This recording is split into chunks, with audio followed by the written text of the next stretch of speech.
the name of Natalia Mamseva. So if I could just request you to please rename yourselves. Please double check your name is written correctly. If you could rename yourself to your name, your organization and country name, it would be great.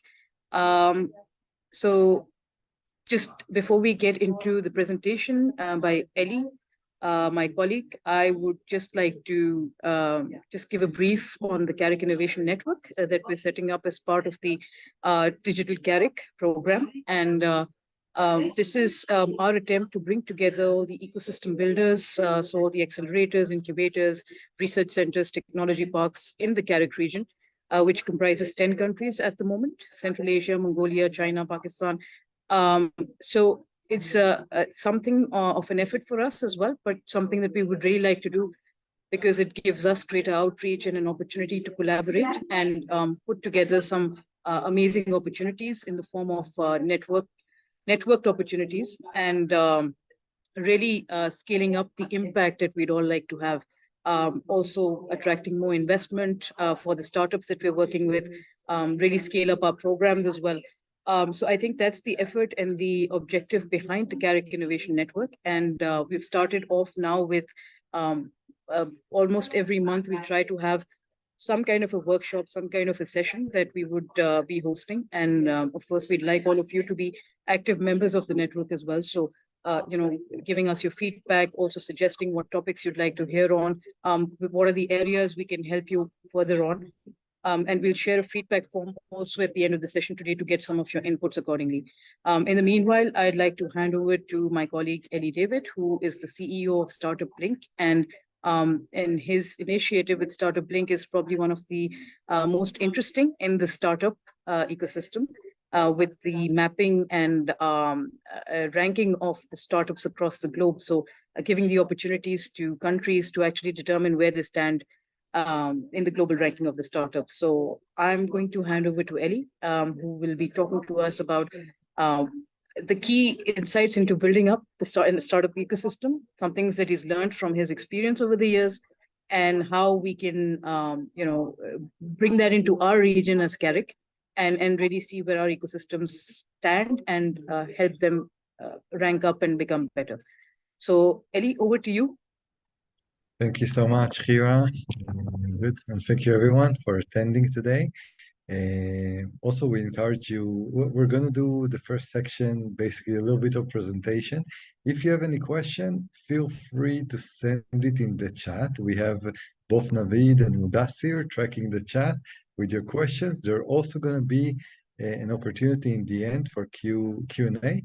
There's going to be a section in the end for Q&A, but if you have something that relates to one of the slides, feel free to send us a message in the chat, and we'll definitely get back to it. Also, feel free to introduce yourself in the chat. It's always nice for us to see who is around. I'll send my introduction as well. So that's absolutely great. So yeah, feel free, because this is, like Hira said, an effort by us to connect ecosystem developers in the CAREC region. And one of the benefits is basically to connect you with yourself, to know who is doing what in each country and in each city of Central Asia. Good, so I'll start maybe with sharing my screen, and we can talk a little bit about a few of the items that we can introduce today. So let me just share my screen for a second. I'll just ask to confirm that you can see my screen. Hira, can you see my screen?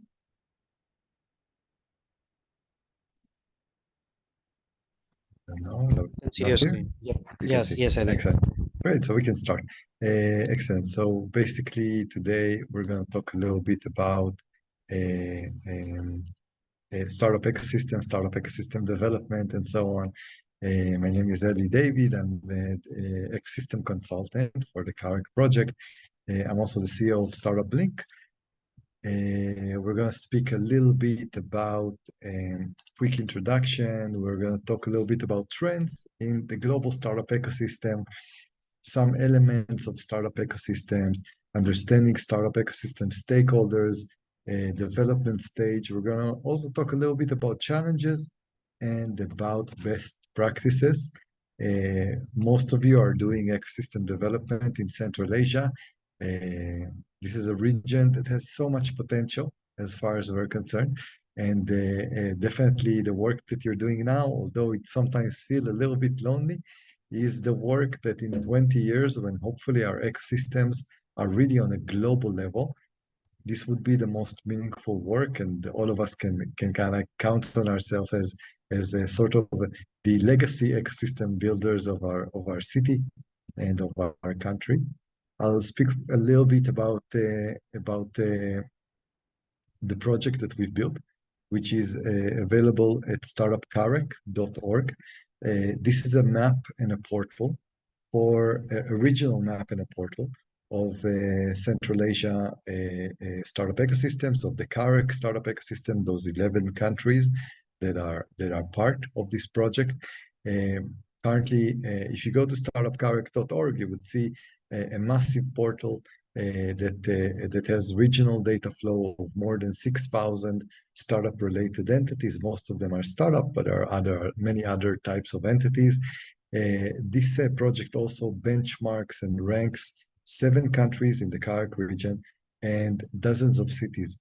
So it allows us a little bit of showing the ecosystem milestone and, of course, promoting CAREC ecosystem to the world. Not many people in the world, in the USA, in Europe, in Latin America, know of the massive potential of the Central Asian startup ecosystems, and we're definitely interested to. This project was created as a quick link to send to them and to get them to understand that there is a lot going on. We're talking about many, many thousands of startups. Most of them are indeed in China, but a lot of them are also starting to grow outside of China, and it's absolutely great to see.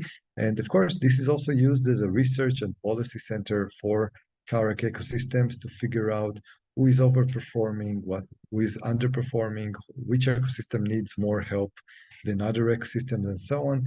And again, bring the region together, which is something that has always been important for us. There are many, many opportunities of cooperation in the region, and we want to make sure that people are aware of other ecosystems as well. That's why this portal is built as a regional portal, as a regional interactive portal. I want to talk a little bit about our cooperation with you, with the ecosystem developers. This is something that we're going to roll very, very soon. The portal is already live. This is something that we're going to roll extremely soon. Basically, what we are doing currently is we're going to offer admin accounts for leading startup ecosystem developers to basically receive admin account to their city information, to their country information. And those of you who will be chosen, we're currently in the first phase, only choose one organization per city to work with us. You will have your logo on the map, on your city dashboard. You will get an admin account to have full control of the data. And of course, this was also influence the rankings of your country and of your city. So we really encourage you to maybe if you are a leading ecosystem developer within your city or your country, please send me an email, eli@startuplink.com. We're going to start the onboarding relatively soon. Again, only one organization in the beginning phase per city, and you're going to be featured here as well. We would love to work with you. We know that as CAREC, we cannot collect all the data ourselves and definitely need your help in figuring out who is basically active in which city and in which country. So yeah, so after we talked a little bit about this, and again, my email is eli@startuplink.com. We can speak a little bit about general topics that have to do with startup ecosystem development. First of all, understanding startup ecosystems and their wider economic impact. We're talking about the value of startup ecosystem is immense on the national level.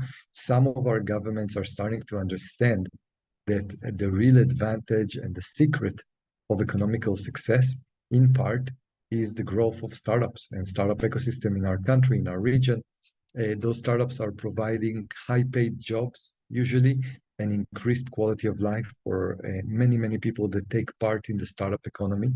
They upgrade the economy and its sector by digitalizing the economy, by providing higher efficiency solutions to the economy, which is massively important, attracting multinational corporations to invest in our countries, in our cities, and large companies, and the increased recaudation of basically giving us massive taxes on high salaries, capital gains taxes on exits, local taxes, and of course the benefit of a great startup ecosystem also flows to other segments of the ecosystem, the bakeries around us, the restaurants, the cleaning service. If we have high quality startups that are successful, all of it is flowing down also to the general economy.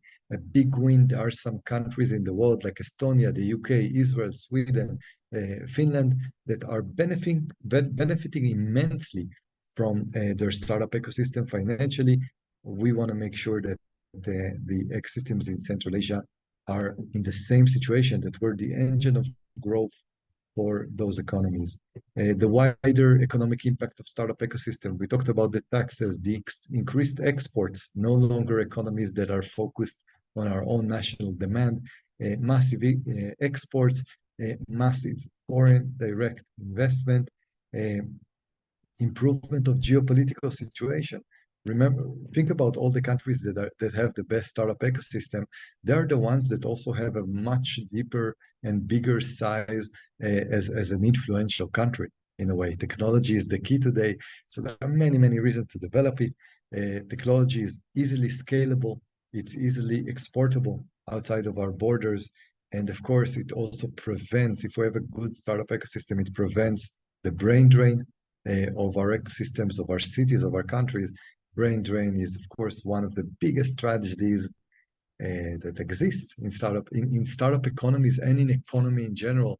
Think about all our friends that had the most potential, no longer in our cities, many of them in the USA, in Europe.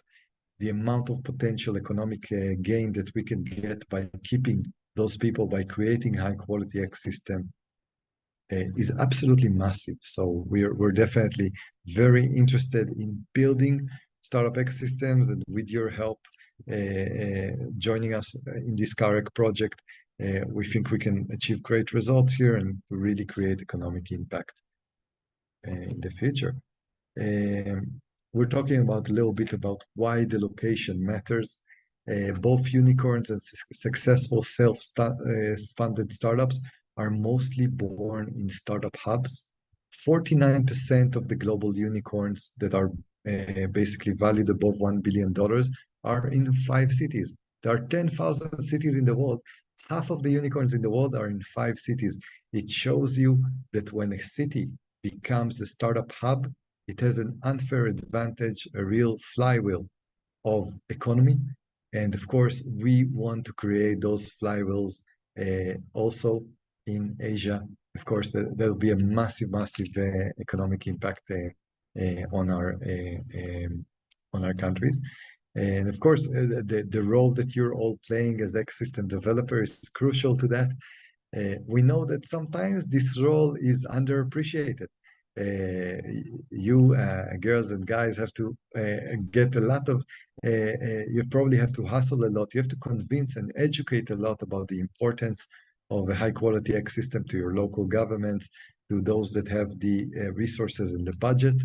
So we really congratulate you, and what you're doing will have a lot of impact on the future economy of your countries and cities. So really, we all want to thank you for your work. A little bit of trends in startup ecosystems. Once again, if you have any questions, feel free to send them in the chat. David and Mudassir will tell me if we get a question that is relevant. And if not, in the QA section in the end, we'll deal with the questions that you might have. A little bit about what's going on currently in the world. The queen of the startup ecosystems is still the United States, with a very big gap. Other than that, we have, this is per capita, so it's adjusted per capita because some countries are very small and achieve amazing results. We have the United Kingdom, Israel, Canada, Sweden, Germany, Singapore, Australia, France, and China. Those are the top 10. Those are the countries that have managed to build a super high quality startup ecosystem. This year, by the way, we can see a few ecosystems that managed to get to the top 100 ecosystems around the world. This is built on an algorithm that takes into account more than 40 different parameters. Startup, number of startups, number of co-working, number of accelerated, total amount of investment, total amount of employees, traction per startup, and many, many other parameters. Want to congratulate a few cities that made it for the first time. One of them, by the way, Kyrgyzstan, made its debut on the rankings for the first time. So we see the startup ecosystem of Central Asia growing, and that's absolutely great. As for the cities, there is one queen of startup ecosystem, which is San Francisco. The gaps are very big between it and the other cities, but those gaps are closing on an annual basis. So it's great to see. In the 10 top startup ecosystem, we can also see 2 Chinese startup ecosystems and 1 Indian startup ecosystem. So it's really great to see the participation of the Asian ecosystems in as top hubs, and that's absolutely great. We're all closing our gaps basically with other ecosystems. I see that we have a question from Tanat, so I'll quickly answer that. As for the data sources, this is based on Startup Link data. It is gathered from a few global data partners as Crunchbase, the United Nations, SEMrush, Meetup, Statista.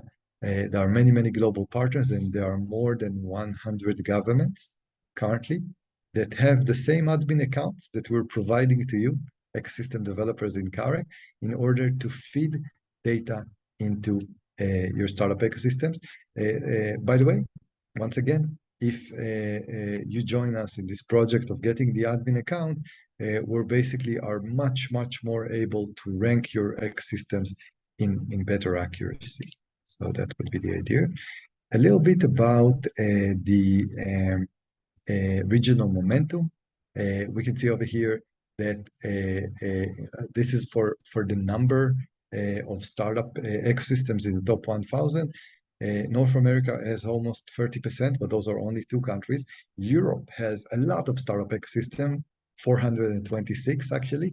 Asia and Pacific is still growing in the number of startup ecosystems in the top 1,000. This is basically 159 cities that are part of this and keeps on growing. We have a lot of potential for more cities to arrive and to cross the threshold and to be ranked in the top 1,000. Also in Central Asia, especially in our region, usually the capital cities are ranked. The second-tier cities that have seed activity are not ranked, and we want them there. So that's exactly where we need you to give us data that usually the big companies of data around the world like Crunchbase and Statista would not have, and you have because you're there. And yeah, that's basically a little bit about that. We see a little bit of ecosystem funding by region. You can still see that more than half of the funding in the world is in North America, in the USA, in Canada. I have to tell you though, that 20 years ago, this number was 80%. So we are beginning to equalize the environment. Less and less funding, relative funding is going into North America. More and more is going into places like Asia Pacific, Europe, Latin America, the Middle East. Asia has a lot of funding. However, I have to say that most of it is going to the Chinese ecosystem that is extremely successful. Some of it is also going now to other successful ecosystems like Singapore, South Korea, Japan, Indonesia, and Malaysia. The other CAREC ecosystems are still very, very small part of the global investment activity. We need this to change. So we're also, this work that we do is also trying to get more and more investment into this region. First of all, by letting people know that this region exists. Other than China, we have a few strong countries in Central Asia that needs the promotion, and people need to be aware of what's going on there. A little bit of the conclusions on the rankings. You can see over here that there is a very big gap between in the CAREC members. China is ranked in the top 10. It's an absolutely star of an ecosystem. You can see the total score, so you can see how big the gaps are. However, we have a few ecosystems with even good momentum that have been growing. One of them is Georgia, Kazakhstan also growing, Pakistan very stable, Mongolia, Azerbaijan, and Kyrgyzstan. So those are currently the 7 countries that we're ranking in the region. We want to rank more, once again, with your help and with your admin accounts and you adding data. I'm sure we can rank your countries as well. This is a ranking that is viewed by hundreds of thousands of people every year and is also featured by thousands of publications globally. So it's an important ranking. We need your help on helping us get our cities and countries a little bit over there. Mera is asking about the time period for those rankings. The time period for this ranking, they're being published every May, and that means that we have a lot of time to feed entities. So once again, Ellie at startuplink.com, send me an email. We'll set you up with an admin account if we can. Currently, we have to choose only one entity ecosystem developer per city. But of course, if you're interested, then probably very, very high likelihood that you're the ones. I'm going to quickly share my screen on another model that would be basically just as a side note, another model which is a little bit the CAREC project. So just a second, let me quickly switch to it if I can. So I just want to share with you, this is basically the map. It's live, it's active. You can see it once again in startupcarec.com. As you can see over here, it is interactive. I just want to show it to you a little bit. All those startups are already online. Those ranking tables are already online. There are also, and what I want to show you is basically, I couldn't show it in the graph. There is also city rankings that you can see over here. You can see that the Chinese ecosystems are very dominant in the top, but other than that, we are starting to see other ecosystems. Karachi, outside of China, is currently the first and the top ranked city in CAREC, then Lahore. So we have 2 Pakistani cities at the top outside of China. We have Nur Sultan in Kazakhstan, Tbilisi, Islamabad, Baku, Ulaanbaatar. So all of those ecosystems, Almaty, Bishkek, Tashkent. We have quite a few ecosystems outside of China. We want to rank more of those. So we're really counting on your help. By the way, this is all interactive. You can filter by unicorns, exits, any industry of choice. So this is a very interesting resource that was built over here. And really, CAREC is doing its best to improve the data flow in local startup ecosystem. So hopefully, with your help, we can get there. Good. So coming back to our presentation, okay.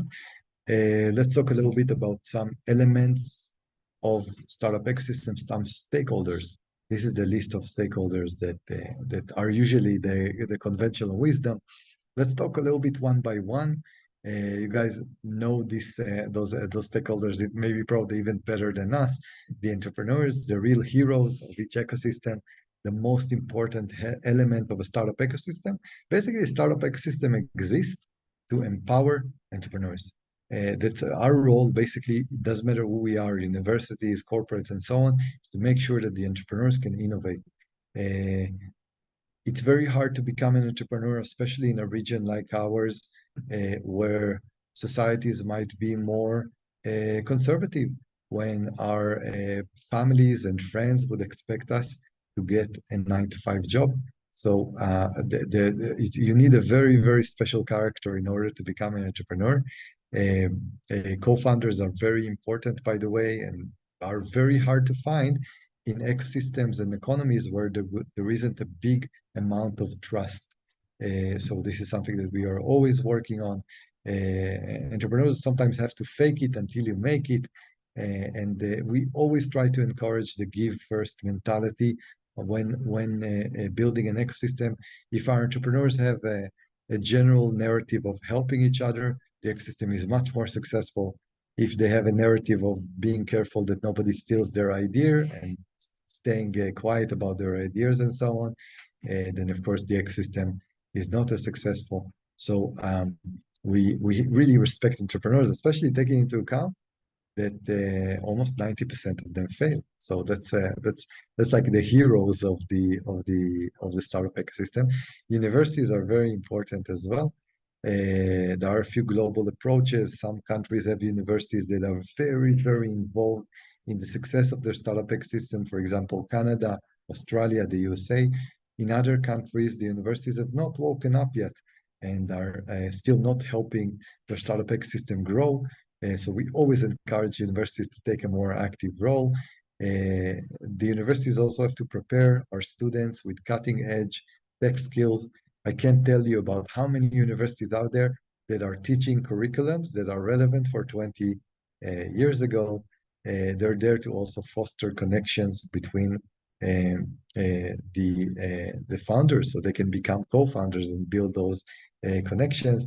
Their universities also allow us to work on very interesting projects that involved very deep R&D. We have a lot of technology transfer offices in countries, for example, in Israel. The highest valued startup that is now worth $40 billion is based on technology that was developed in a university. So that's kind of the idea. And of course, we're trying to always solve the cultural gaps and the outdated curriculum. So Mudassir wrote about the question that we have about the characteristics of an effective startup hub. The main characteristics would be a successful startup hub. When a startup hub generates a lot of success stories, when it manages to generate high quality investments, when it manages to generate exits, maybe even unicorns and so on, we're talking about something that actually goes by itself. Nobody needs to help a place like that. So the idea is for us to make sure that our cities have a winner and successful narrative. And because if not, nobody is going to stay in those hubs. So places like Beijing and Shanghai that manage to create this narrative of a successful place that if you're going to come and build a startup there or invest there, you're going to have very high return on investment. Those are the startup hubs that are successful. In startup hubs that virtually have no success stories, it's going to be extremely difficult to convince anyone to stay there as an entrepreneur, want to invest there. So that's a little bit maybe an answer for this question. Governments, of course, governments are very, very important for the creation of a startup ecosystem. The government has to be much more active in the beginning phases because, of course, investors, co-working spaces, accelerators, they will not arrive to a place that has nothing, right? Like they would arrive in order to make return on investment. So, in the end of the day, if you look at the narrative of an avalanche, a massive, massive avalanche, how is it created? It is created by a small snowball that gets bigger and bigger and bigger. But the problem is that the avalanche will not happen until the snowball arrives. And the idea is that the governments are the ones that have to create the initial traction, the initial ROI, because for private sector investors and the other ecosystem stakeholders, it makes no sense to join in the beginning, to wait for years until something happens. Governments are supposed to grow the initial seed and then also transfer the power to the private sector when the ecosystem is reaching a critical mass. So that's going to be very important. They have to take a supporting role rather than a leadership creator role. We do not want central planners in governments usually. We want them to basically solve the problems and the anomalies and let the entrepreneurs do the work. So many, many governments forget this lesson and so on. A little bit about investors. There are many, many types of investors in the world, depending also on the size of the ecosystem and so on. There are the angel investors, there are the VCs, there is everything in between.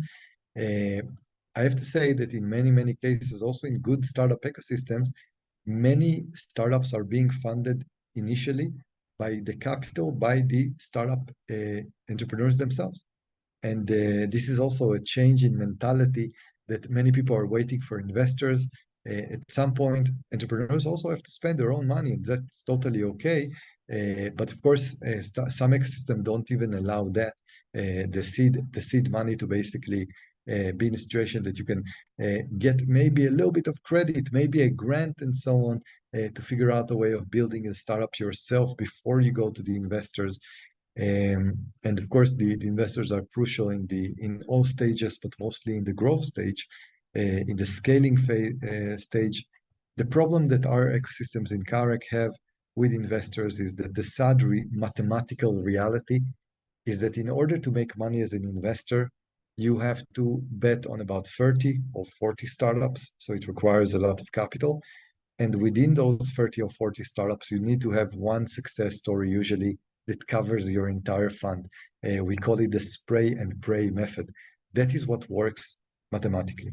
If our startup ecosystems, let's say in Uzbekistan, Kazakhstan, and so on, or Georgia, do not until now created those success stories, then investors would probably prefer to invest in places with higher valuation, but higher chances of creating those unicorns. So it's going to be very important for us to create those success stories, to create the fear of missing out with investors, because they're looking for the big wins. And our ecosystems have to start generating the big wins in order to attract them. So it's always the egg and the chicken problem of what comes first at some capacity. So that's a little bit of the problem. We have to say that the most sophisticated and professional investors are focusing and putting their money in successful ecosystems. So once again, we have to think about ways where we can close the gap, knowing that they're not going to arrive until they see success stories, and figure out ways of how do we create the success stories ourselves before they arrive, at least the smaller success stories, to get their attention. Accelerators, also another very important stakeholder. We're talking about a few global accelerators that are very important. Honestly, there is only one that is in a level that's worth mentioning, and that's Y Combinator. This is an extremely good accelerator. There are other corporate accelerators by companies like Samsung and so on that are also absolutely outstanding, and then some regional and national accelerators. In many, many cases, those accelerators will give us the initial education required to build our startup ecosystem, the things that people have not received in our universities, because our universities curriculum are 20 years backward. So accelerators are here also to close this gap, but also to connect the entrepreneurs with the investors, with their network, and so on. So they offer a very important role in the ecosystem, but they also vary substantially in their quality. But the more better accelerators that we have in our ecosystem, the better the ecosystem will probably have chances of success of growing. Co-working spaces, there is nothing more depressing than working on a startup on our own with no friends, with no like-minded people. Remember, when our families are very much encouraging us to get a 9-to-5 job, that's why co-working spaces are so important. They're allowing us to meet other entrepreneurs, people that have the same mindset, to feel like we're not alone as we're building our startup. Those are places where we can do events. Those are places where we can get support, and extremely important to have high quality co-working spaces in our cities, in our countries, and also affordable co-working spaces. So that's something that we've learned that is very, very important. The private sector ecosystem developers, some of you are in this category. Those are the people that organize the events, that are doing the meetups, that are connecting the ecosystem stakeholders, that are connecting the entrepreneurs, that are bringing together all those players in the ecosystem. And those are people that also establish the communities of the startup ecosystem and creating the mentality of giving first. So a really important part of the ecosystem is the private sector ones. The only problem is that the private sector ecosystem developers have no budget. So they need to work very closely with governments and so on, and to make sure that they can do their job. In many, many cases, they would know much more about ecosystem development than the governments themselves. So we are here also part of CIN that is led by Hira, and part of this map is to also push and help you as you're struggling to build your ecosystem without, let's say, national funding, or struggling to get national and international funding. Once again, if you have any questions, feel free to let us know in the chat. Corporate open innovation. This is a very important part of ecosystem development, something that we care a lot about. In many cases, our corporates in our cities, in our countries, are actually monopolies, and they don't have a lot of interest to support the startups, because the startups can become a disruptive force. So the idea is that by hopefully, if we have a non-monopoly structure, when we have free economies that are growing, that are basically creating internal competition, the big companies understand that they actually need the startups crucially, because big companies are not good in creating innovation.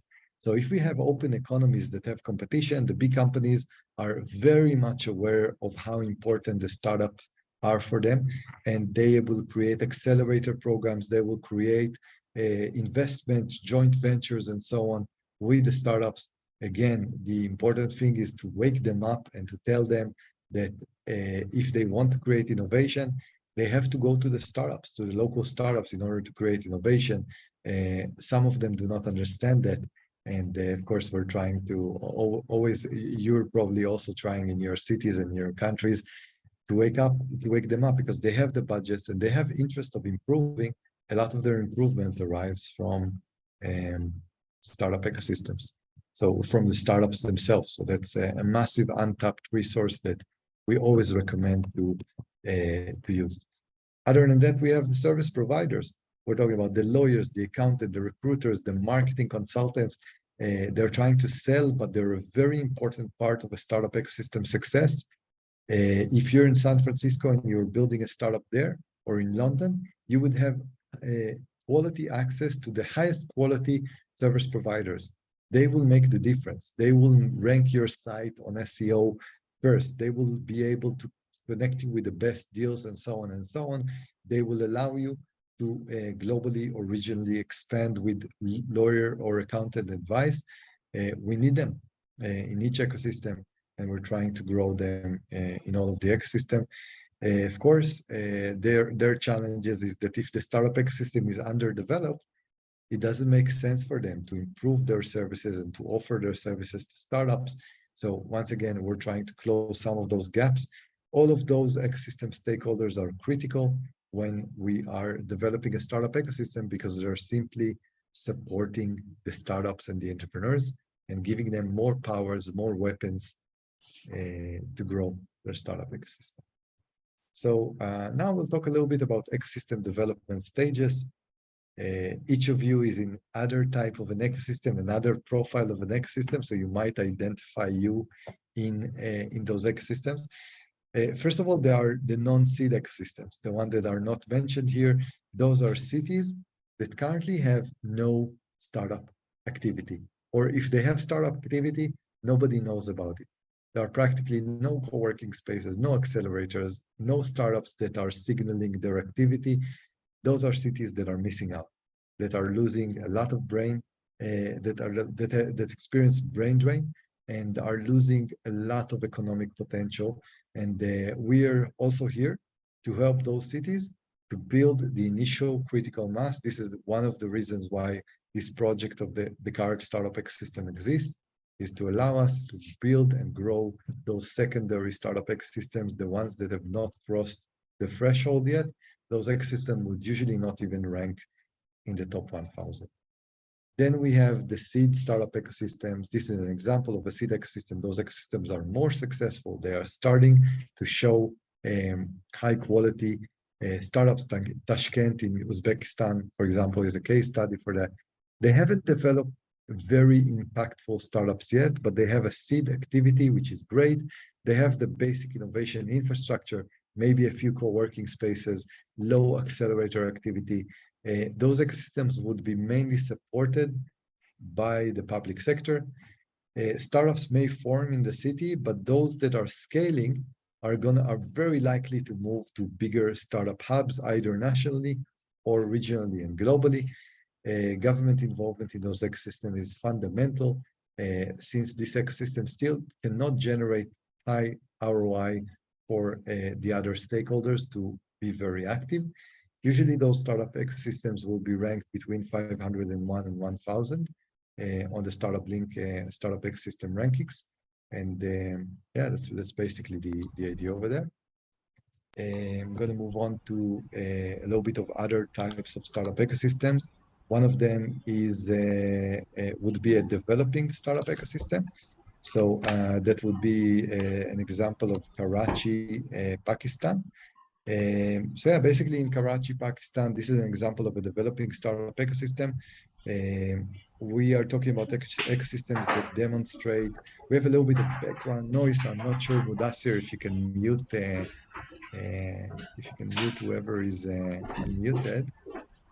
Let me see if I can find them. Yeah. Okay, perfect. Thank you so much. Karachi, Pakistan is an example of a developing startup ecosystem. We're talking about an ecosystem that has enhanced components of the seed ecosystem, more startups, more founders, more awareness of startup in the population. People are starting to talk about, hey, did you hear about this person? He's building a startup. Maybe I should build a startup as well. More public support, public sector support, and more co-working spaces, more accelerators. We're talking about cities that are usually ranked between 121 and 500 in the rankings. Then we can go and look at the regional ecosystems. This is becoming those ecosystems that are the dream ecosystem. One of them is Hong Kong in China, a more developed community of founders, more startups that are scaling. Instead of moving to London or San Francisco, they're actually staying in our city and they're building our local ecosystem.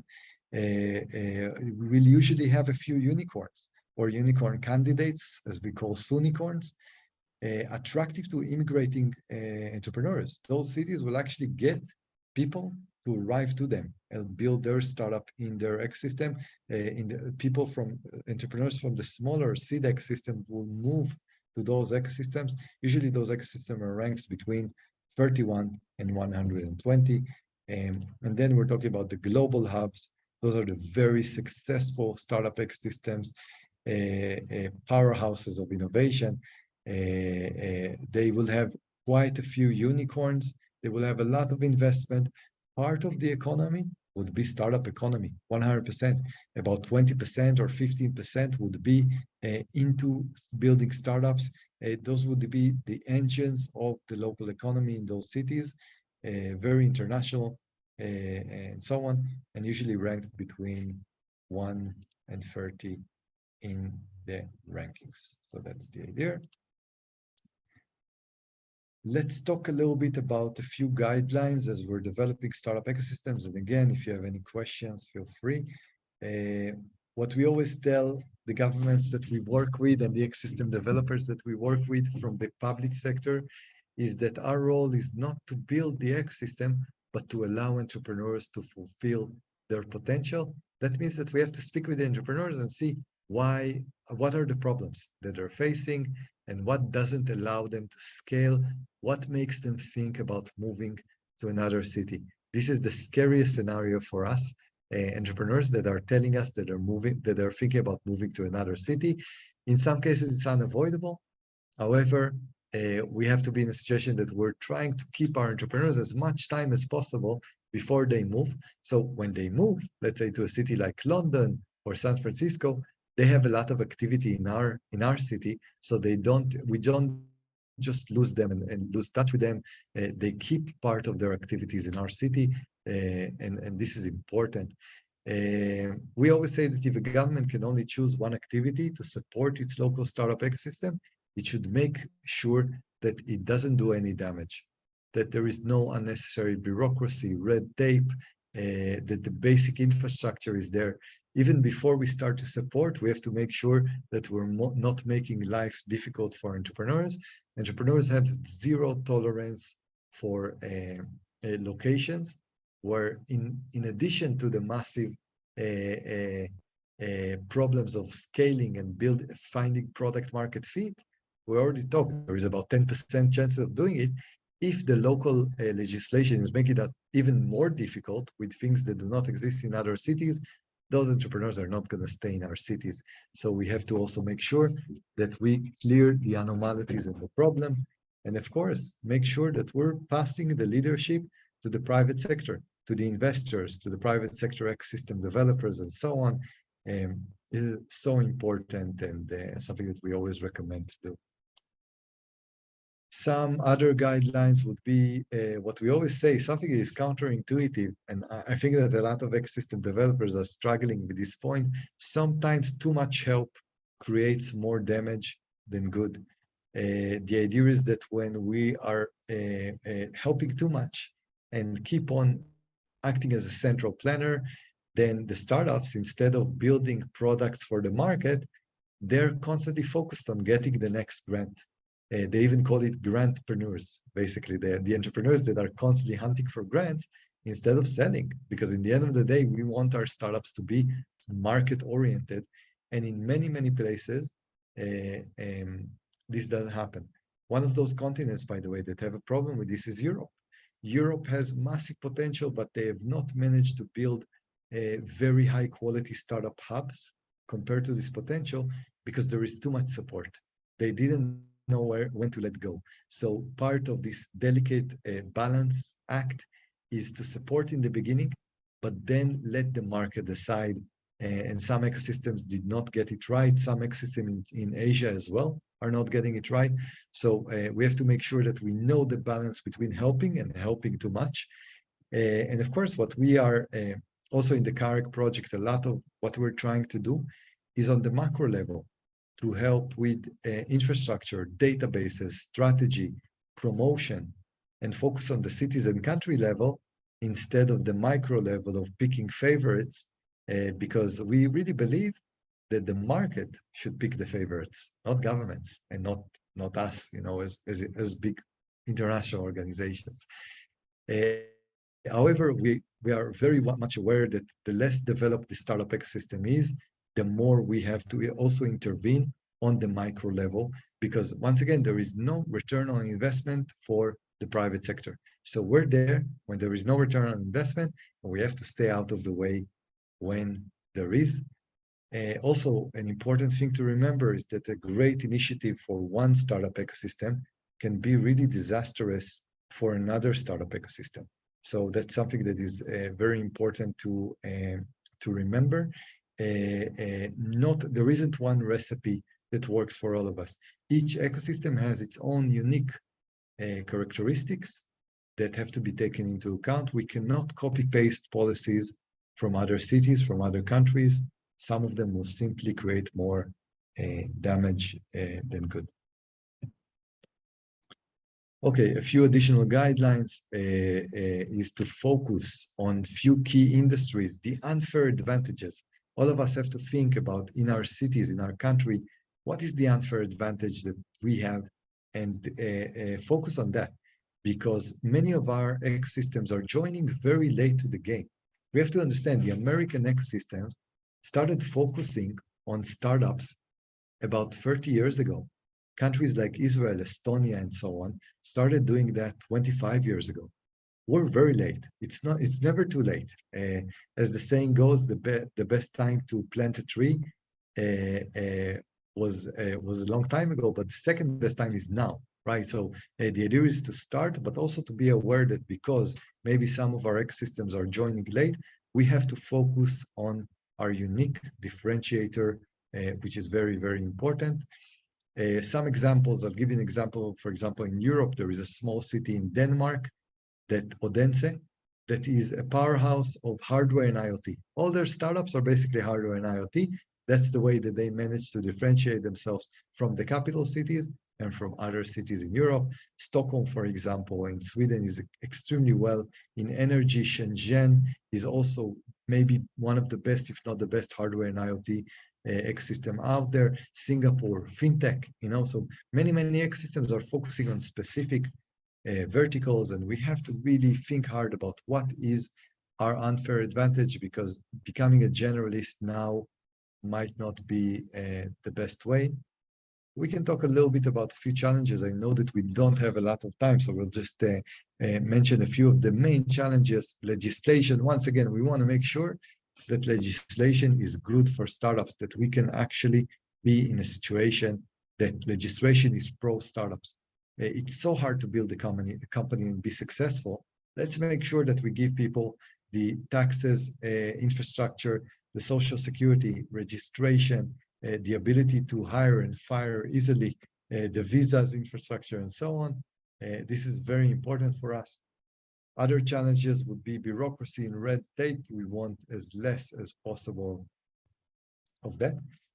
Infrastructure challenges. If we're not providing our entrepreneurs with high quality and affordable internet, with electricity that runs all the time, with high quality roads and so on, with co-working spaces, with conference room, with event places, then it's harder.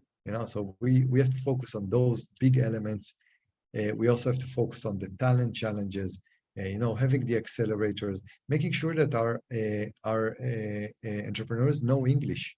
Knowing English is a massive advantage in today's startup ecosystem. It allows us to scale regionally, it allows us to scale globally. So it's a very important thing.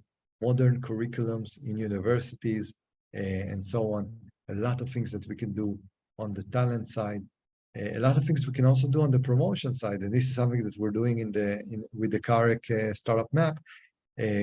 Our most ambitious entrepreneurs are going to leave underperforming ecosystems. They're going to say, I'm going to go to a place that has more chance of success. So a startup ecosystem is a product. We have to brand it. We have to market it. Maybe even more than helping the individual startups, we have to work on the city ecosystem, on the country ecosystem level, to make people aware that we are a successful ecosystem and to assign budgets for promotion. Many ecosystems have a data flow problem. Nobody knows who is doing what. That's, again, one of the reasons why we built this portal, to be in a situation that those thousands of startups are there, so people can use it to figure out who is doing what, in which industry, in which city, in which region. So it's very important for us. Other challenges would be arriving a critical mass of ecosystem development. Again, the beginning is extremely difficult. We can be in a vicious circle when all our successful entrepreneurs are going to better ecosystem. So the idea is to stop the brain drain, to figure out how can we keep our top talent longer. And that's really, really important. And yeah, a little bit about best practices. I know we have less than 5 minutes, so just mention a few of them. The idea is for governments to give support in the beginning. Co-working spaces. If we don't have a co-working space, fund one. Make one for free until someone from the private sector builds a co-working space, and then we can close our free co-working space to allow those private sector co-working spaces to grow. Invest in promotion, invest in convincing entrepreneurs, foreign entrepreneurs, to immigrate to our countries, invest in English as a very powerful second language. Do rebellious programs, just like the programs of Startup Chile, that basically attracted crazy amount of entrepreneurs to Chile. The e-residency by Estonia. Also, what we're always saying is that if our ecosystems are not so successful, why can't we take, as ecosystem developers, big chances and do things that are rebellious a little bit, act a little bit like startups ourselves? So that's kind of like the idea. Do more open innovation. Make sure that our corporates are actually part of the game, that our corporates are not avoiding startups, but are using startups, that they're not afraid of startups, but understanding that startups are their future for growth. And that really has to do with the economies of our countries and so on. Good. Salma is asking a little bit about government strategy and why is it important for governments to work by cities and not have a national development plan of startup ecosystems. So first of all, governments should have a national development plan. This is a really good point. Usually the legislation and the bureaucracy and so on would be on a national level. However, I have to tell you that in the most successful countries, there is a lot of competition between the cities themselves. Basically, a person decides if they're living in Almaty or in Nur Sultan or in San Francisco or in New York and so on. So the idea is that we, as entrepreneurs, we choose a city. Our ecosystem would usually be the city and not the country. And I think honestly that having high quality competition between the cities, so people can think about do they want to be in Beijing or Shanghai, is very, very important in a way. And that this is something that we want to encourage. So the idea is that at the end of the day, cities on a national level are competing with themselves. Also in our small ecosystem, the capital city usually drains all the talent from the smaller cities. This is not necessarily bad. In order for the capital city or the top ecosystem to reach critical mass, it needs the talent from the outside. But we want to make sure that those ecosystems outside of the top ecosystem also have seed activities so they can slowly go into the game as well. We have another question about how to develop the venture investment ecosystem, how to attract classic investors to startup ecosystems by success. This is the only answer. There are no real methods of convincing people to arrive to our ecosystem if they do not think that they're going to make great amount of money. So by keeping the valuation low, and by making sure that we are broadcasting the success stories. For example, we have a lot of success stories that are under the radar.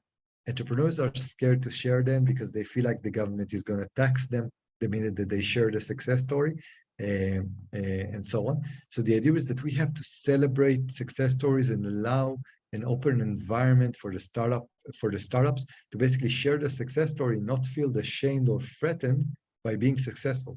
Because when the investors are listening about the success stories, then they're saying, oh, okay, this city is starting to generate a critical mass of success stories. Now we're arriving. So the idea is to basically promote, to help the seed activity, to help the ecosystem to reach those milestones. And when the ecosystem reaches those milestones, the investors are going to come, because the investors are very, very scared of fear of missing out. The minute they see success stories in our cities, that's where they're arriving. And unfortunately, there is no other real way of attracting investors. It's all about psychology at some capacity. So we need to be in a situation that we create those success stories. Other best practices that we can do is to improve the data flow, show and celebrate our ecosystem, create promotional reports of our ecosystems, be active in conferences. When you go to a big conference like Web Summit, you will always see the Estonian government there. You will always see the French government and the German government there, and some US governments. Where are the Central Asian governments, right? We need to be in those events. We need to create those pavilions for our startups in those massive events. If not, nobody knows about us. If nobody knows about us, our ecosystems basically have no marketing. If our ecosystems have no marketing, then basically everyone's going to go to better ecosystems. So that's a problem. That's why we have to spend money. Our governments have to spend money on promotion, on PR, on media coverage, and so on.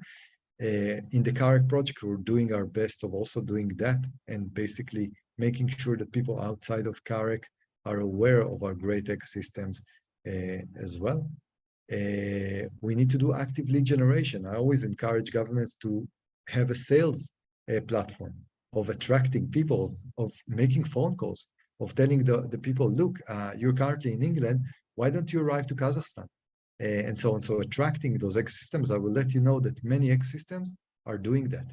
Many ecosystems are picking up the phone and calling people and entrepreneurs outside their ecosystem.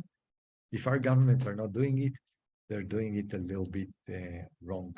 So that's the idea. We have one more question about, do you have information on the state of the startup ecosystem in Switzerland, most especially in Zurich?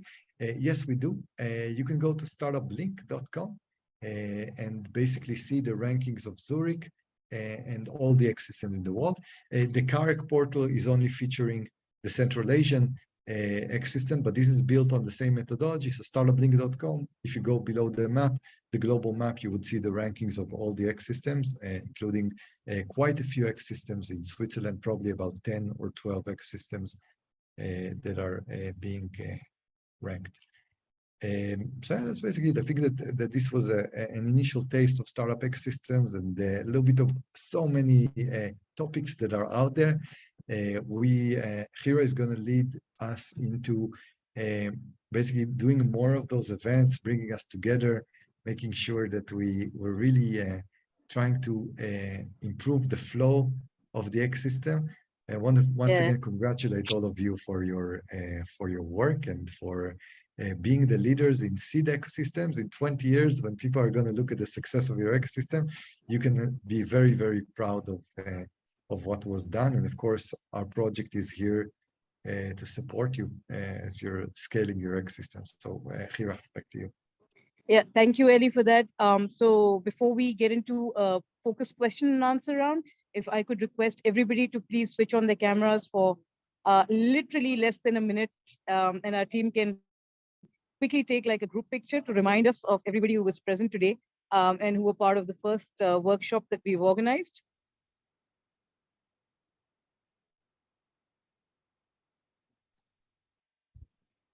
Thank you. So Zeus, it's over to you. You're managing it from here on.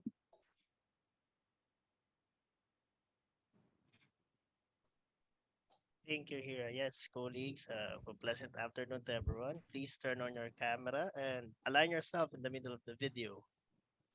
Okay, taking photo in 3, 2, 1. Smile. Okay, one more.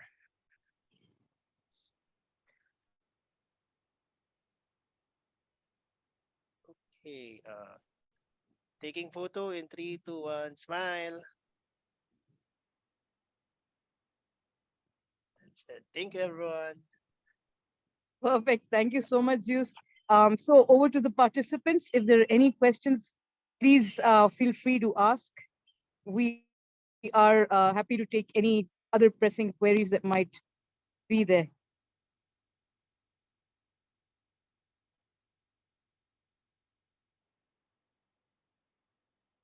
Then there are, oh yeah, Anthony, please. A very good morning from here. I am Anthony Luca Elimilu from the ECOWAS Commission. I'm the Acting Director of Private Sector at the ECOWAS Commission. I want to thank Ellie for that excellent presentation. In fact, I came in a little bit late and I was taking so much notes. Especially on the guidelines and the nexus. We did our first startup award competition for the region. And we were able to identify key projects and talents within the region. And from where we come from, we have been thinking of how to manage the migration crisis. And we think that this is also a panacea to the avalanche of movement from our region. You may wish to know that our region is endowed with a lot of natural resources, unexploited, and yet our intra-regional trade is quite low. We are looking at how to connect youth and also build the capacities for our region to be able to participate fully in the continental free trade. And we believe that the startup will also enhance that capacity for us to participate fully.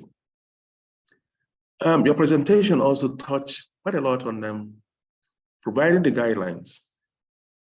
And I'll ask that you graciously afford us with a video tape of this, and also give us permission to connect with you in terms of meetings, especially when it comes to capacity building. We'd also like to exchange with you and also to exchange with the region and create nexus between the ECOWAS region and your particular region. There's a lot for us to learn. Like I said, that the first inaugural startup for us was last year, and we're still building on this success because the pitching was done virtually. And we are looking at how to bring them together to improve on this. So Eli, with the kind permission, we want you to graciously open up windows for us to interact. And beyond that, we'll have the tape of this meeting. Thank you for listening. Thank you, Anthony, for the kind words. Of course, we're very happy to interact and to make sure that we can, I think, cooperating between regions as well, especially since ECOWAS and both CAREC are regions that maybe are a little bit late to the game after San Francisco, after Europe. So we need to work definitely together because share and learn from each other. I was actually just recently, I arrived, I'm now in Thailand, but I arrived from Uganda, from East Africa, and I spent a month there working in a project for the UN. So we're very well aware of other ecosystems as well, and we would love to kind of build those ties together. And I think that maybe if you can reach out to Navid and Mudassir, I'm pretty sure they'll be happy to build those ties 100%, because I think there is so much room of cooperation, and the future is in our ecosystem, because we basically have most room for growth. The mature ecosystems in the world that are now taking our talent for a good reason, and we congratulate for them, do not enjoy the same benefits that we have. Low cost of living, an amazing amount of quantity also, and quality of talent. The future talent is in our countries, the underperforming startup ecosystems. So the beauty of economies and startup ecosystem, they balance. Whoever is on the top, just like Rome 2,000 years ago, will not be on the top, or Greece and so on. There's constant changes, and this is the beauty of startup ecosystems. We just need to make sure that we are ready for those changes, because the talent that we have in our seed ecosystems, regardless of which continent it is, it's just as good as the talent in San Francisco. We just need to make sure that we give people with the conditions of growth. And Navid, if I'm not mistaken, the recording will also can be available. Mudassir has shared with us in the chat the email addresses that you can send an email to for recordings or whatever else you need. So that's great. So thank you, Anthony, for arriving.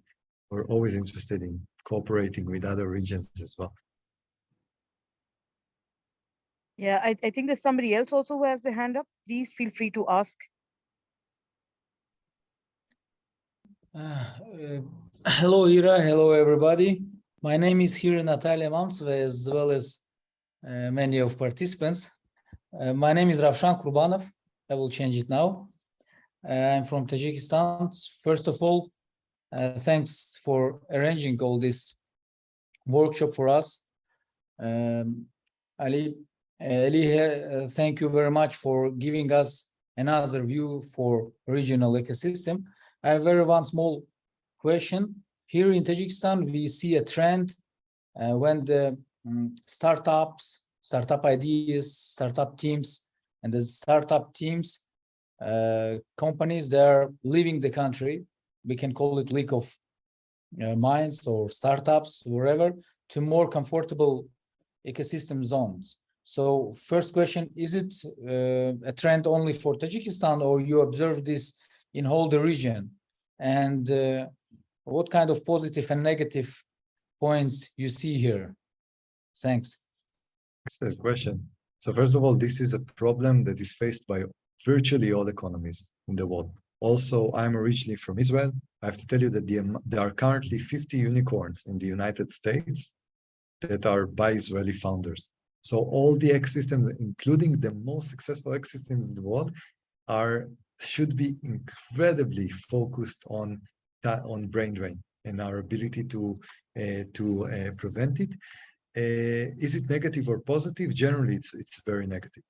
Our best talent is going to other countries and other cities. We do not want this to happen. However, there are situations in which if a startup needs to scale, it makes sense for them to go to London, to go to San Francisco. So it's also good in a way. The only thing that we do not want to see is an entrepreneur moving to San Francisco and London without building an initial seed activity in our city. Because we know that they have to go and build their headquarters in the big cities if they have big dreams of scaling, but in the very low quality ecosystems, they would go without even starting any effort in our city. What we want is for them to start in our city and then to have a point in which they scale and they go to the bigger ecosystem. But when they go to London and San Francisco, they're going to keep their activity in places like Tajikistan, and they're going to grow their activity in Tajikistan because the cost of living is so much lower, so they can build their startup headquarters in San Francisco, but hire a lot of the developers and so on, the designers in Tajikistan. But if they go too early, before they even incorporated, before they build any operation in Tajikistan, then of course you will only have them as diaspora when they're much older and just want to retire in Tajikistan, and that makes no sense. So the idea is that we need to accept this reality. At the same time, we need to delay it as much as possible. We delay it by becoming startup hubs, by giving them all the conditions that they need, instead of making their life difficult. And many, many governments are making entrepreneurs' life difficult on registration and laws, on bureaucracy and so on. This is really, honestly, self-suicide of economies. And we have to make sure that this is not happening, while accepting also that brain drain is going to happen, delay it as much as possible. So that maybe a little bit on the topic. Thank you. Thank you, Eli. Feroz, you have a question. Yeah, thank you. I think it's a great question. By the way, hi, Akira. It is a great question, and I think we need to also delay. I agree with Eli that we should delay their departure to other cities, and also think about how they can bring a benefit to the city of their origin in terms of development of startup ecosystem. So I am Firuz. I'm working for UNDP Afghanistan. I just arrived to Afghanistan from Tajikistan 2 months ago, but I'm wondering, my question is related, how to build a startup ecosystem in a crisis country. In addition to that, when you have de facto authorities on board, where they don't sometimes support such an initiatives, actually, I am thinking about how to support startup ecosystem development here, involving more young people and entrepreneurs into this process. So if you have any tips, any recommendation, it will be much helpful. And also maybe we can have a separate conversation with our ADB colleagues on that later on. Thank you. Thanks so much. First of all, if anyone wants to connect, I'm on LinkedIn as well. So I'm going to share with you the link to my LinkedIn. Feel free. If you have any questions that we haven't covered and so on, just want to connect, feel free. As for countries in crisis, of course, extremely difficult, because if the situation is volatile and if there is no certainty in a specific country, it's very difficult for us to innovate. Remember, there are 10% chances of success for a startup in a good place where there is certainty, and even if there are investors and so on. Now, you do not want to add to those 10% chances of success risks of legislation, of geopolitics and so on, and that's why it's extremely difficult. So on the first part, yeah, we need to stabilize situations. We need to keep on getting also the government on board. If the government is not on board on how important it is to develop their startup ecosystem, it's going to be very difficult, because honestly, they have to give a little bit of a preferred love to the startup ecosystem as a future engine of the economy. So a lot of it has to do with meetings with governments and really get their attention to the topic about the potential and so on. I do want to say, however, that some countries, you could call them even failed countries, do enjoy a lot of startup success, because one of the biggest competitors of startups is actually the normal branches of our economy. So in places like Singapore and Taiwan and so on, a lot of people would actually, when faced with the 9-to-5 options, working for a Samsung and so on, they would go and work for Samsung instead of building a a startup.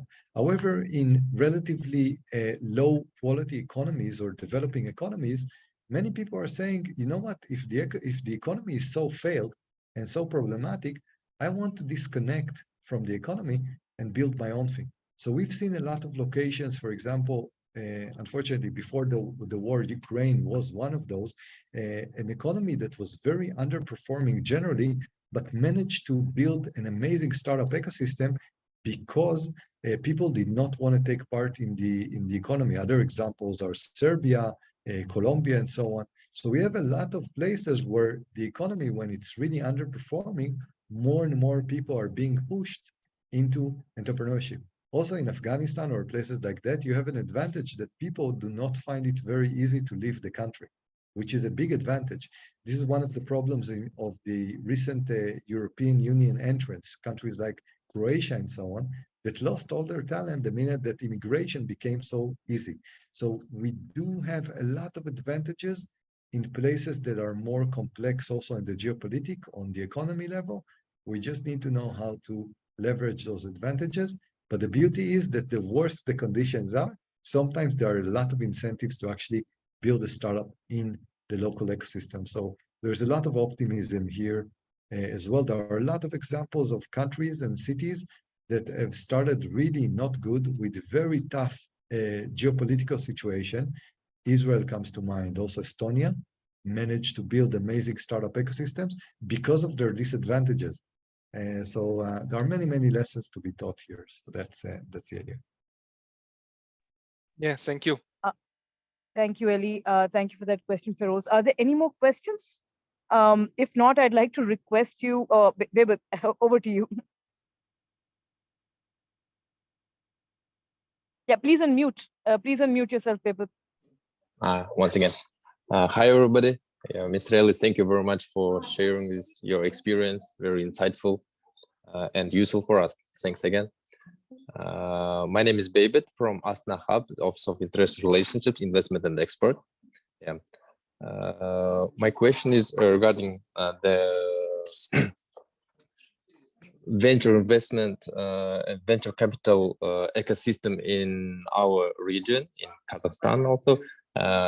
As you mentioned, really it's in the early, I mean, in the developing stages. Yeah, we have, but it is few of them. And in Asna Hub, we are regularly hosting and holding invest days, demo days of our acceleration incubation programs. For example, we are first partner of Google for Startups, and we have a second batch demo days this month. And my question is, do you know, could you advise our tips or the tools how to invite, I mean, foreign investors to participate in such kind of demo days? For example, we use traditional tools. We use networks, so one by one, invite investors one by one, for example, finding them in LinkedIn, or it's a friend of our friends, etc. But are there any tools that we can broaden our list of investors and guests, listeners of our demo days, because we have really strong startups in our, I mean, GFS acceleration, or our another one is Accelerator Startup. Also is in the beginning, in the early December demo day. So any tips, tools, how we can attract, invite foreign investors to our events, such like demo days and invest days? That will be very useful. Thank you. Yeah, it's a great question. It's a very good question, because as you know, there are 200 countries in the world, 10,000 cities. All of them are thinking about the same thing. So the idea is to also think about promoting. We have to promote our country as a brand. The minute a country is being tagged as a startup nation like Israel, or a digital nation like Estonia, that's where investors are noticing. Investors are very psychology driven. The minute there is some kind of consensus that things are happening in a specific country or a city, then they're arriving. So it means also to do a lot of promotion for our ecosystem. In your case, in Kazakhstan case, it means to go to international conferences, being there, building pavilions, bringing our Kazakh startup into those conferences, introducing them to investors if possible, but also celebrating the success stories of our ecosystem, making sure that our entrepreneurs, and I mentioned this before, are not afraid to share their success. There are some countries that entrepreneurs are really, really worried about telling people, hey, I just got invested in $2 million, because they know that the government is going to be after them, because the government doesn't even understand that it's not revenue or investment. So the idea is heavy celebration of our entrepreneurs, treating them as heroes in a way, PR campaigns and so on and so on. But unfortunately, at the end of the day, investors are super smart. They look at success. So when they see, for example, in Kazakhstan, that we have a startup that just got exited in 20 million or in 50 million and so on, and hopefully also a unicorn or 2 unicorns, they're going to arrive. You won't be even be able to stop them. They're going to arrive even without you, even if you try to block them.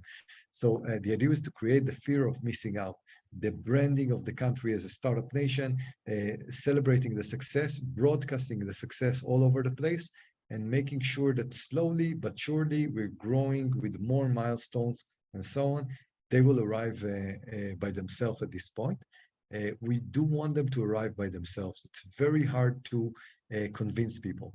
They have to be self-convinced of saying, oh, I'm missing out. I have to be in Kazakhstan, or if not, I'm losing on a lot of potential return. Connected to that, by the way, we also have to make sure that we don't invest too much as ourselves, as governments, because if we give a lot of grants and we do a lot of investment ourselves, what we're also doing is cannibalizing the private sector investors, because we are inflating valuations. If the startups now have no chance of getting capital, in the beginning, we want low valuation for our startup ecosystem. So investors are starting to experience with investing. If we are giving too many grants, if we're giving too much government money, the valuations are artificially being inflated, the ROI decreases, and then basically investors are staying out of the game. So let's also create great bargains for investors by making sure that our ecosystem is open for private investors, is not artificially inflated by public sector. So there are many, many things we should do, but that's for another discussion. But it's a very good question. So thank you. Thank you very much. Yeah, David, for you as well. I think one reason for putting up this network is so that we can connect with each other and support on challenges like this one, right? So we'd really be looking forward to even, hearing from you if we can promote your demo days through the network. And if there are any interested, because we do have some VCs and angels who would be interested, maybe they can connect and we can create this platform to really have this collaboration going forward. So that's something. Yeah, we'd great. like to do. That would be really great. Yeah, let me, contact you after the call, maybe. Yeah. Thank you very much. Yes, absolutely. That's great. For everybody else, I'd very quickly request you to please just give us a little bit of feedback. It's a little form we've put up. I've shared the link. It will take you hardly 3 to 4 minutes to fill out. So if you could quickly give us the feedback, and then we can just wrap up this call after that. I think somebody else had a question. If anybody else has a question, we're still open to taking questions, while you guys are filling out the forms. Yeah, Hira, there is one more question in the chat. Yeah, Tanent. sure. Yes. Excellent. So I'm going to read it out loud. Yeah. In the meantime, I'll just say that Mudassir has shared with you in the chat the feedback form. So please take the time to fill it in. It just helps us to figure out what content. It helps Hira to figure out which content we're going to put as part of the CIN group. And before I answer, I also want to thank once again Hira for organizing this and being in touch with most of you. It's a lot of work, and definitely what she's building is very impressive. And also, of course, thanking Mudassir and of course Navid for their support from CAREC to really help us grow the ecosystem. As for the question itself, how to track venture deals in the market or in our country, how to motivate startups to share the information. So that's from Tanat. First of all, how to motivate them, celebrate. So instead of scaring them that if they're going to share success story, the tax authorities are going to be after and so on, to basically share them, to help them with promotion, to celebrate them, to do PR campaigns. We as governments like to ask them, can we feature you in our local magazines and so on? Can we do articles about you? And can we bring you with us to international conferences. The idea is to really give them the feeling that they are the pride of the local startup ecosystem. Other than that, is doing exactly what we've done in CAREC, which is building those databases, building public databases that show the success story of our ecosystem. Because in many, many cases, people are like, what is currently happening in Turkmenistan or in Uzbekistan and so on? So by putting those startups on the map, by showing who is functioning what, by even ranking them, and that's something that we do also for the startups, we're ranking them by traction, employees, investment, and so on, we're starting to really improve the data flow. Because if something is happening in our ecosystem, but nobody knows that it happens, people leave because they're not sure that something is happening. So we have to build technologies, interactive databases, portals to improve the data flow, which is important. And the best ecosystems are doing it very, very well. In many cases, it will be solved by the private sector. For example, Crunchbase, which is a global data partner of Startup Link, will do it privately for the American ecosystem. So there is no need in America for anyone to build a portal. The private sector with CB Insight, Crunchbase, and so on will solve this. In our ecosystem, there is a need. That's why startupcarec.org was built in order to improve the data flow, to showcase those success stories. And we encourage you to basically add data and to keep on celebrating those stories, because if they happened and nobody knows, they probably did not happen, meaning they have no influence on our ecosystem. And so it's just a pity that we have those success stories, nobody knows about them, and they have not contributed to the growth of our ecosystem. So, yeah.